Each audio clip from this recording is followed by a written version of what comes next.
मनसे अध्यक्ष राज ठाकरेंनी पुन्हा आपला मोर्चा परप्रांतीयांकडे वळवलाय। बारसू नंतर आता रायगड जिल्ह्यातल्या जमिनींवर राज ठाकरे यांनी पत्रकार परिषद घेतली। रायगडच्या जमिनीवर परप्रांतीयांचा डोळा असून मराठी माणसाला देशोधडीला लावण्याचं काम सुरू असल्याचं राज ठाकरे म्हणाले। बघूया।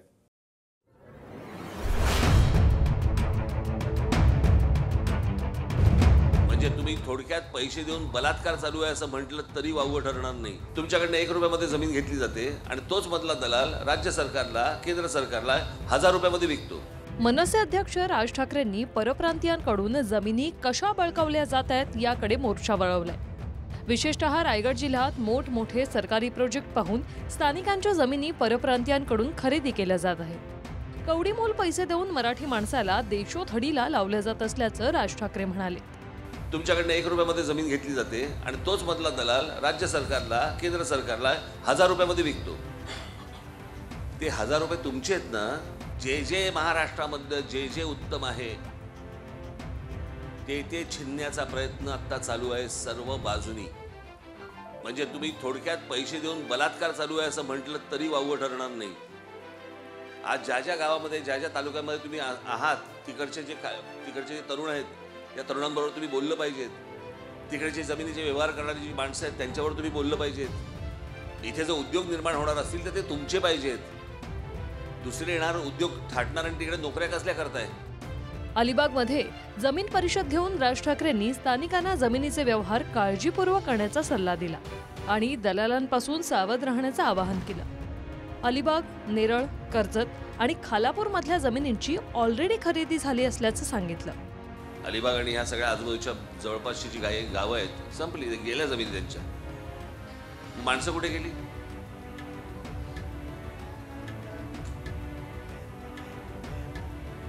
मी जे सतत सांगतोय, जर समजा तुमच्या पायाखाली जर जमीन नसेल, स्वतःच्या हक्काची जमीन नसेल, तर तुम्ही कुठलेही नागरिक नाही आहात। पण उद्या तुम्ही ती विकल्यानंतर ती कोणाच्या घशात जाते? नंबर 1, तुम्हाला त्याचा मोबदला व्यवस्थित मिळतोय का? आता रायगड जिल्ह्यामध्ये अजून एक धोका म्हणजे तुमचं नेरळ, माथेरानच्या पायथ्याशी जा, तिथे इमारती उभ्या राहत आहेत, कोण फ्लॅट घेतात जरा बघा। मराठी लोक आहेत का बघा त्याच्यात।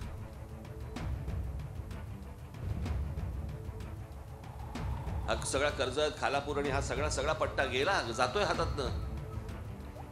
गेल्या काही महिन्यांपासून राज ठाकरेंनी परप्रांतीयांकडून होणाऱ्या जमिनी खरेदीकडे लक्ष वेधले। बारसूत रिफायनरी प्रकल्पाचा सुगावा लागताच आधीच इथे परप्रांतीयांनी जमिनी खरेदी केल्या। त्यांची नावंही समोर आली। अखिलेश गुप्ता आणि नमीन गुप्ता बारसूत 92 एकर जमिनीचे मालक झाले। सोनल शहा बारसूत 7.5 हेक्टरी जमीन घेतली। विवेक शाह 156 गुंठे जमीन घेतली। निकेत शाह 3 हेक्टर जमीन खरेदी केली। Rupal Shah 4 hectare. Shashikant Shah 4.5 hectare. Aparna Tejas Shah 10 hectare. Devendra Sharma 4.5 hectare. Anuradha Reddy 5 hectare. Shrikant Mishra 2 hectare. Narendra Sisodia 4.5 hectare. Dharmil Javeri 3 hectare. विशेष म्हणजे माजी आमदार आशिष देशमुख यांनी सुद्धा बारसू भागात 18 एकर जमीन खरेदी केल्याची माहिती समोर आली आहे। माझी तुम्हाला हात जोडून विनंती आहे, माझी सर्वांना, माझ्या सगळ्या कोकणवासियांना माझी हात जोडून विनंती आहे, जमीन घ्यायला कोणी जर समजा आलं, कृपा करून त्याला विचारा कशासाठी आलायस।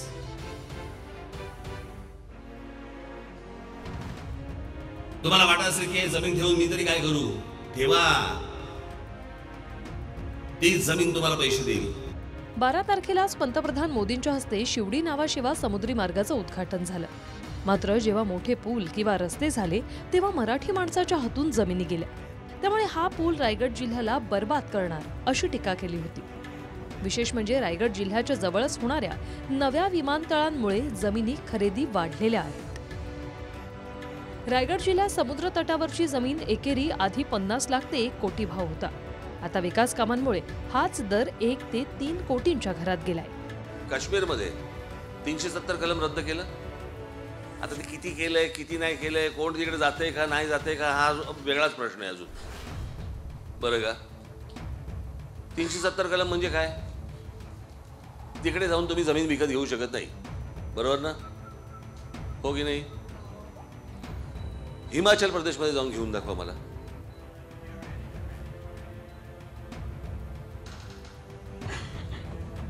आसाम, मिझोराम आणि हे जे सगळे प्रदेश आहेत ना, तिथे जाऊन जमीन घेऊन दाखवा मला तुम्ही.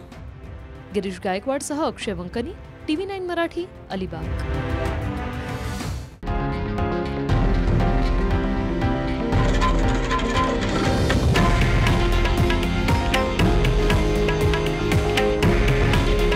हे आहे देशातील नंबर 1 न्यूज नेटवर्क आणि आपण पाहत आहात TV9 मराठी. काळजी तुमची, हित महाराष्ट्राचं.